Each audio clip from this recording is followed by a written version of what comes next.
রবিবার থেকে সমান অনুপাতে পণ্য বিতরণের ব্যবস্থার অধীনে পেট্রোলের রেশনিং শুরু করেছে ত্রিপুরা রাজ্য খাদ্য দপ্তর। উত্তর পূর্ব সীমান্ত রেলওয়ে লামডিং এবং বদরপুর সেকশনের মধ্যে পণ্য ট্রেন লাইনচ্যুত হওয়ার কারণে রাজ্যে জ্বালানি সরবরাহ ব্যাহত হওয়ায় এই সিদ্ধান্ত নিয়েছে রাজ্য সরকার। রবিবার থেকে চালু হওয়া এই রেশনিং ব্যবস্থায় দ্বিচক্র যান মালিকরা পাবেন প্রতিদিন 200 টাকার পেট্রোল, যেখানে 3 চাকার যানবাহন মালিকরা পাবেন 400 টাকার পেট্রোল। এক্ষেত্রে 4 চাকার যানবাহনগুলো পাবে 1000 টাকার পেট্রোল। 31 অক্টোবর লামডিং এবং বদরপুর সেকশনের মধ্যে জ্বালানি বহনকারী একটি পণ্যবাহী ট্রেনের ট্যাঙ্কার লাইনচ্যুত হওয়ার কারণে প্রায় 5 কিলোমিটার ট্র্যাক উপড়ে যায়, যা প্রভাবিত করে ত্রিপুরার স্বাভাবিক জ্বালানি সরবরাহকে।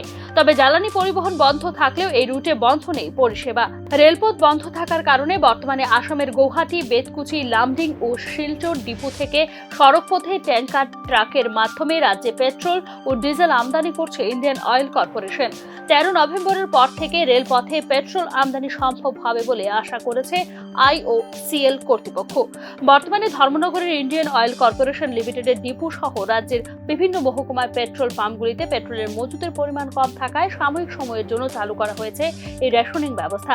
এদিকে পেট্রোলের এই সংকটকালীন পরিস্থিতিতে আতঙ্কিত হয়ে অতিরিক্ত পেট্রোপণ্য ক্রয় করা থেকে বিরত থাকার অনুরোধ জানিয়েছে খাদ্য দপ্তর।